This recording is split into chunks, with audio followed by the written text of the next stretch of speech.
Bismillahirrahmanirrahim. Assalamu alaikum viewers, and welcome to the part 2 of your partial fraction decomposition.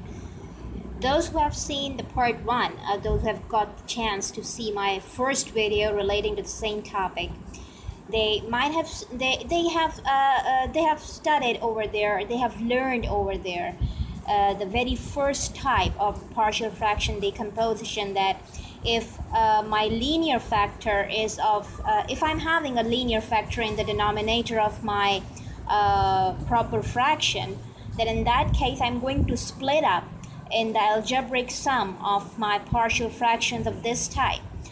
And we also did the example related to that in quite exhaustive way. So now in this video we are going to focus on the very second type of our partial fraction decomposition, and let's see what it says. It's raining outside, oh my. Okay, so you see here that second type of my partial fraction decomposition says that if I'm having a linear factor in the denominator and is occurring n times over there in the denominator, then I'm going to split up in the algebraic sum of n partial fractions of this form. Okay, you should focus here the partial fractions nature, that if I'm having, for example, if I'm having, let me put down an example here. For instance, if I'm having a function which is rational function actually, if for example I'm having a form like this is a function. Okay, in the denominator you can see I'm having a linear factor here, and it is occurring 2 times. All right, so I'm going to express this function into the algebraic sum of 2 partial fractions. Okay, this is going to be my a1 upon x plus 1 plus a2 upon x plus 1 whole square. Okay, and as far as the powers are concerned in the denominator, I'm going to move in ascending order starting from 1. Okay, and if for example if I have power 4 over here instead of 2, then I'm going to increase my partial fractions in the summation. My powers are going to be increased in ascending order starting from 1. First, in the first fraction I was having the same linear factor as a base, having power 1 over there. Okay, in the second partial fraction I'm having the same base having power 2, and finally third one is going to be same base having power 3, and this is my a3, and finally this is the last partial fraction. This is going to be, that's how the stuff is going to move on. All right, and as far as your a1, a2, a3 and a4 are concerned, these are the constants. They are any they are the real numbers. Okay, they might be having any value, and our objective is to find out those values. Okay, what exactly the value of a1, a2, a3 and a4 is. Okay, this is our objective in today's video, and we are going to do an example related to this. Okay, so so I hope now the type 2 synopsis has been somewhat clear to you. Let's move ahead and see the example related to the type 2 of your partial fraction decomposition. All right, so let's do it. Okay, so here you go, an example. You can see here that in the denominator, this is a function which is rational algebraic expression in nature, having a certain numerator and denominator polynomials. All right, and you can see here that in the denominator you are having a linear factor, and it is getting repeated here twice. Okay, so this is this question comes in the category of type 2 of your partial fraction decomposition, the objective of this video. Now, before moving ahead to the evaluation, you have to focus first of all that whether this function is proper fraction or improper in nature. So you have to examine the degrees here. You can see that the degree of the numerator polynomial is 1, and that of the denominator it is 2. So this is a proper rational algebraic function, okay? So you do not have to divide stuff now. You just have to apply the partial fraction decomposition. So let's begin. This is your solution. F of x is this, okay? And I'm going to split up this proper fraction into the algebraic sum of two partial fractions, power 1 plus a2 upon x minus 1 power 2. Okay, this is the maximum power. You're going to stop over here where your a1 and a2, they belong to your real number set. Okay, and this is something, these are the values that we have to find out. Okay, so this is the step from where we have to get active. Okay, this is our equation number 1. Now what we have to do in the next step, we are going to take out the LCM at the right hand side, alright, of your equation number 1. You can see here that in the denominators you are having same bases and they are getting repeated. So whenever you have such kind of case, you just write the base with the maximum power in your LCM as your LCM. Okay, so in the denominator you're going to write down this, that's it. Okay, so I hope you're well aware what to write here and here, so I'm just writing it directly. And those who have watched my first video, they are going to have a deep acquaintance what to write down at these two positions. And those who haven't, let me repeat this stuff, though I'm quite reluctant, but let me do it. This is the LCM. You have to, in order to write the value at the first place, you just focus on your first fraction multiplied with your LCM.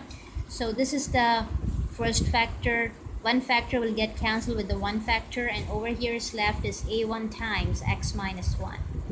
Okay, and in order to write the value at the second position, you just multiply the second fraction with your LCM.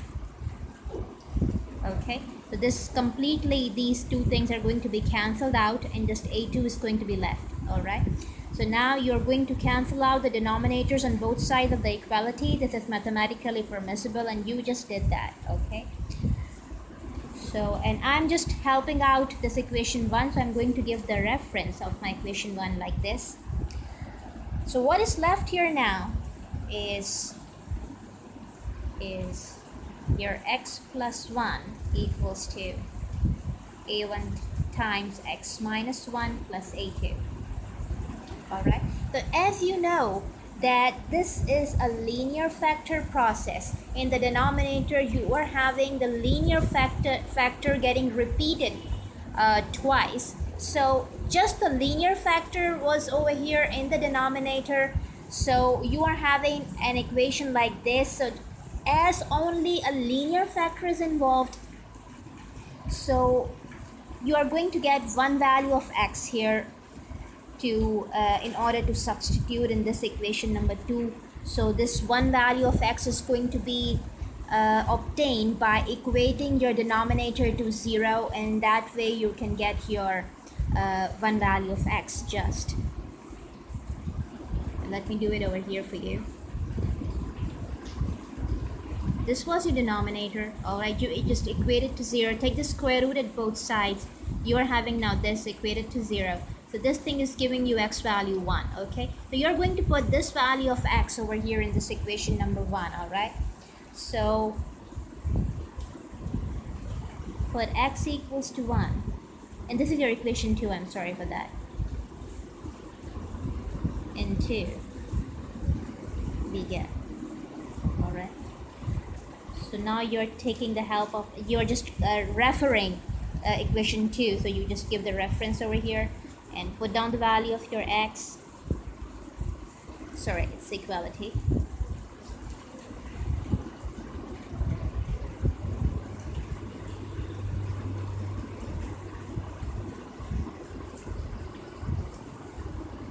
So this thing tells me that my a2 is having value 2, okay? It's just a coincidence that whatever the you're having in the subscript is giving you the exact value here. So it's not, it doesn't happen actually all the time. That whatever the number you're having in the subscript is going to be the value of exactly this constant. It's not like that. It's just a coincidence that you're having this value. Okay, so now just value of a1 is left. Over there you're going to apply the method of comparing the coefficients. Okay, so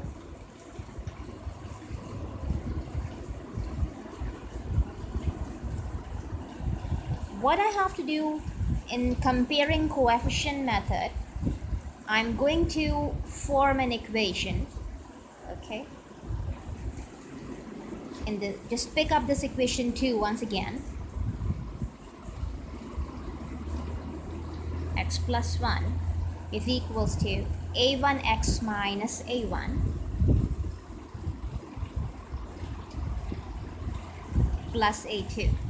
Okay, you can see here that there is only one term involving x, and the remaining two terms on the right side are just the constant values. All right, so when I ask you to compare the coefficients of your of the terms involving x with respect to their powers, what I'm going to do, you can see here that the term which is involving x, I'm going to compare this term with the term involving x at the left hand side. All right, so you see, on comparing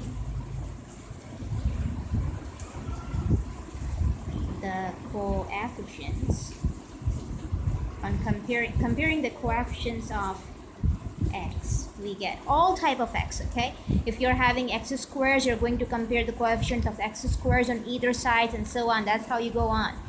And over here in this question, you're just having an equation involving the terms x and the constants. That's it. So you're going to compare the terms having x on both sides and the terms having constants on both sides. Okay, so all x, comparing the coefficient of x at both sides, we get. Okay, so this thing tells me that my a1x is equals to x. Okay, so x and x will get cancelled, and this thing tells me that a1 is equals to x upon x. That's how I can do like this as well. I can also cancel out directly, it depends, but I'm just trying to be more exhaustive on my account. Okay, this is the value of your a1. All right, so, and also this is the way how you get the value of your a1. And also, if you just form an equation by comparing the constant values at both sides, or you can do it like this as well. You just compare the constant values at both sides, and this constant part is equals to this constant part. This is it. And the value of your a2 we have just evaluated, and we have just find out over here it is 2. So minus a1 plus 2 equals to 1. All right, so minus a1 is equals to 1 minus 2. So minus a1 is equals to minus 1. So a1 is equals to 1. That's how, that's another way of getting the value of your a1. Okay, both these equations are going to give you the answer of your a1. So now a1 and a2 both are here at your service. You just substitute the values of your a1 and a2 in your equation number 1. There's a bit mess here, but I hope you can understand the actual equation number 1 was without these two things. We just put down, and you are going to get this proper fraction expressed in the form of the partial fractions. So how it looks like, let me write down over here. I'm having ample space here. So you see your f of x, which is your x plus 1 upon x minus 1 whole square, is going to be written as the algebraic sum of your partial fractions. a1 is your 1, so it is 1 upon x minus 1 plus a2 is your 2. So 2 upon x minus 1 whole square, and you are done. Okay, so that's how you just perform the partial fraction of decomposition if you're having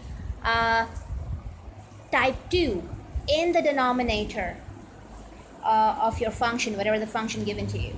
Okay, so that's how you do. Let's move ahead to one more example, and in that example we are going to, that example deals with both type 1 and type 2. Both those types are merged over there. We are going to deal that example over here right now. Okay, so let's have a look over this. Okay, so this is another example of your partial fractions involving the first and the second types. Okay, so you can see here that in the denominator you are having both factors present in the denominator are linear in nature.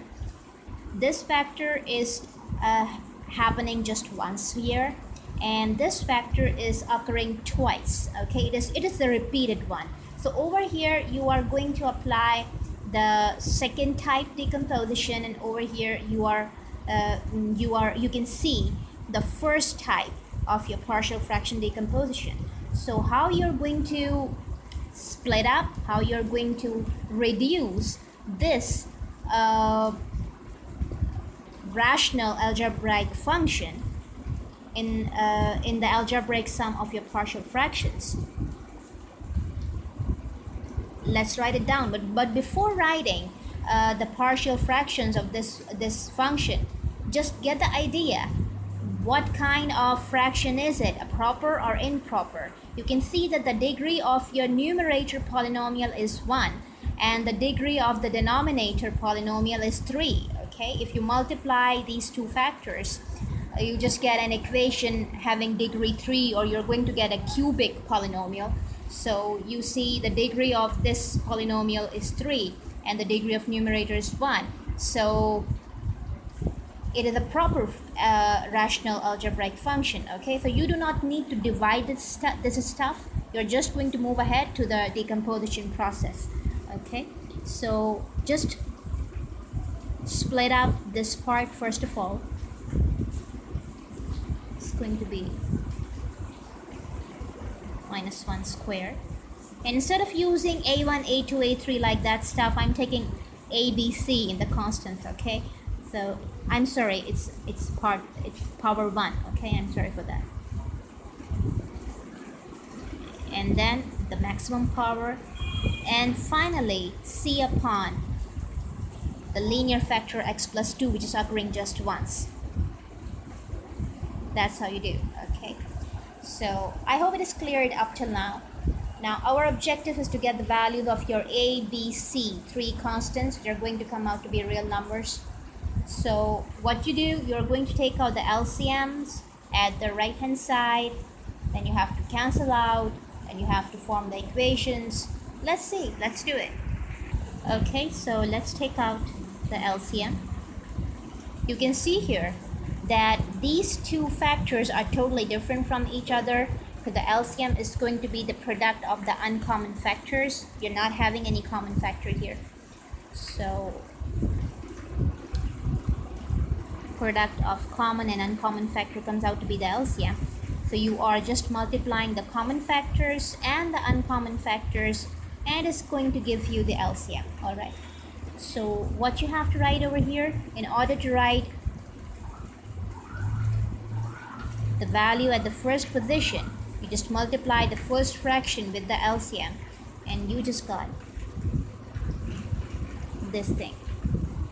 Okay, I'm not repeating the process here. This is something that I've just done that several times. And over here, just x plus 2 is left, c is x minus 1 whole square. Alright, this is it. Now on both sides of your equation, the denominators are same, cancel them out. Now the equation so left is going to be x plus 5 equals to this whole numerator. That's it. Okay, and I'm going to name this equation as my equation 1. and the coming up equation is going to be my equation number 2. All right, that's it. Now you can notice here that in the numerator, in the question, in the denominator of the question, you are having just two different linear factors, x minus 1 and x plus 2. All right, so two constants you can get by substituting the two values of x that you are going to obtain by equating each factor to 0. You're going to get two values of x, and on substituting those two values of x one by one in equation number 2, you're going to get the values of two constants. Okay, and the third constant value you are going to obtain by comparing coefficient process. Okay, so first of all, get the two values of your x by equating each factor to 0. All right, let us do it over here. This was our first factor, equating to 0, taking the square root to get this, x equals to 1. All right, and the second factor was this, equated to 0. The second value of x you are getting is minus 2. Okay, you're going to put down these two values of x one by one. So put x equals to 1 in equation 2, we get. All right, you are referring equation number 2, so give the reference and put the values of your x here, which is 1.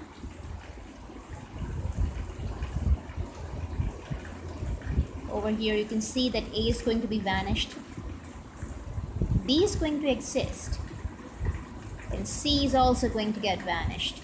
All right, 6 equals to a times 0 plus b times 3 plus c is also 0. All right, so just 6 equals to 3 times b, so b is also going to be 6 upon 3, it is 2. So you see the value of your b, so here is 2. Okay, one constant has been evaluated. Now the second value of the value of the second constant, just put down the value of your x, the second value of x, which is minus 2. In the same equation 2, you're going to get the value of the second constant, either a or c. So let's see what we get.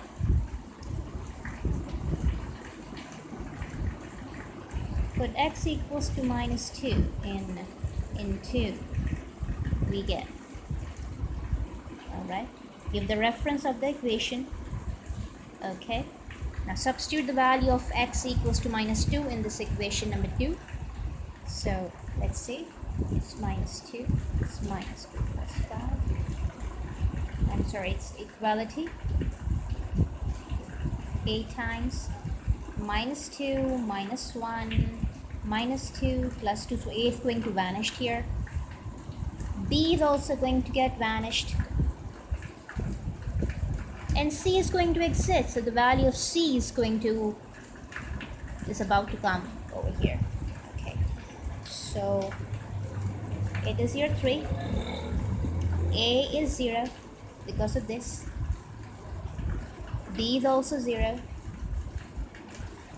and c is minus 3 squared, it's going to be 9. All right, so let me write down over here, I'm having ample space. So this thing tells me that my 3 is equals to 9 times c. So the value of your c comes out to be 3 upon 9. So your c is 1 upon 3. The value of c is this. That's it. Now what is left? B is here, C is here. What is left is A. And now you're not having any third linear factor along with you. So you're going to take the help of your comparing coefficient method. So what is that? You're going to multiply these two factors, and you're going to open this one with the algebraic identity a minus b whole square process, and then we're going to compare the coefficients of our x square, x, and constants, and let's see how we are going to get the value of a. Okay, so I've just multiplied these two factors. I got this expression which is quadratic in nature. B is copied as it is along with this factor, and C, this factor is open by means of this formula.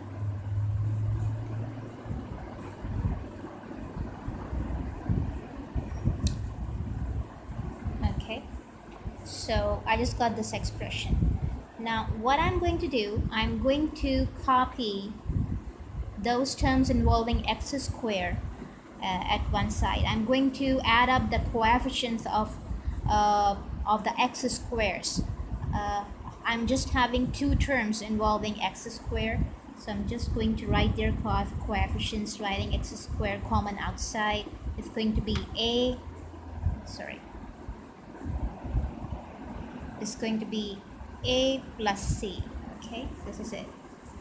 Plus the terms, the coefficients of the terms involving x. I'm having three terms involving x here: ax plus bx minus 2cx. Okay, so I just write my x common outside, and I'm having coefficient a plus b minus 2c. Alright, in the same way, I'm having three constant values: minus 2a plus 2b plus c. Okay,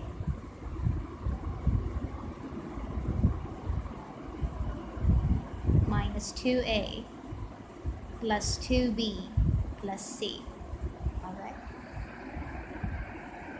now what I'm going to do, I'm going to compare the coefficient of my x squared on both sides, coefficient of x on both sides, and the constant terms at both sides. I'm going to compare all these three things, and I'm going to form three equations, and out of those three equations I can use any one of them. I will substitute. I'm going to substitute the value of my b and c that we have just calculated a few moments back, and with the help of that, I'm going to get the value of my a. Okay, so comparing the coefficients of your x squared on both sides, you can see that at the left hand side you're not having any term involving your x squared. So this coefficient is equals to 0 over here, because actually you're having 0 x squared over here. So the coefficient of x squared at the left hand side is 0. So this thing tells me that a plus c is equals to 0. This is going to be my equation 1. Actually, you can form any one equation and you can get the value of your a. But I'm just forming all these three equations just for enrichment. How we are going, because we are just trying to study deeper and deeper. All right. So once you compare the coefficient of your x at both sides, you can see that the coefficient of x at the right side is this, and the coefficient of x at the left side is 1. Okay, so a plus b minus 2c is equals to 1 here. This is your equation number 2. All right, and the constant, this part, is equals to your 5 constant at this side. All right, so minus 2a plus 2b plus c is equals to 5 here. This is your equation number 3. So all the three possible equations are at your service. All right, now you know the value of your b, which was your 2, and your c was 1 upon 3. We have just done that. You just substitute these two values either in these two equations, you can get your a. Also, you just put the value of your c in equation number 1, you will get your a. So no matter which equation you are picking up, you just put down these values over there, you are going to get the same value of a. Okay, so I'm just picking up my first equation, and my a plus 1 upon 3 equals to 0. This thing tells me that my a is minus 1 upon 3. But the third value is also now here. I'm sorry. Okay, so the answers of the three constants are now over here. Okay, you're going to put down these values in the equation number 1. So this proper fraction is going to be expressed, or going to be decomposed in the form of partial fractions, and then the work is done, it's over. So this function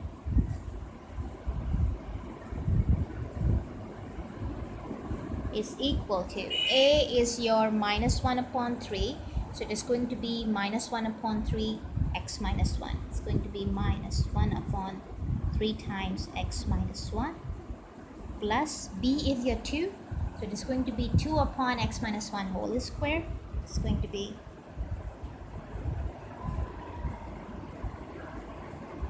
c is your 1 upon 3, so it is going to be 1 upon 3 x plus 2.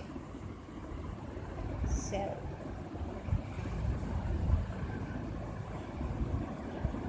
Alright, so that's how you perform the partial fraction decomposition if you are having both first and second types in your denominator.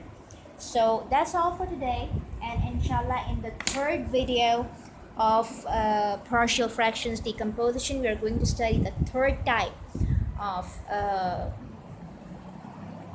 this stuff, what you say. Okay, so I once again repeat as usual, like what I always do at the end of my videos, that if you find this video helpful and you feel that the partial fraction decomposition two types are clear to you in your mind, so I'll be grateful if you just subscribe my channel and hit on the like and share this video as much as you can. Just dispense it as much as you can so the others are also going to be helped. And in the third video, inshallah, we are going to onward our task. And that's all for today, and I wish you best of luck. Just practice well and try to study whatever you study deeper and with true love and with deep attention. All right, only in that case you're going to achieve something out of that. So take good care of yourself and study well and score good. Allah Hafiz.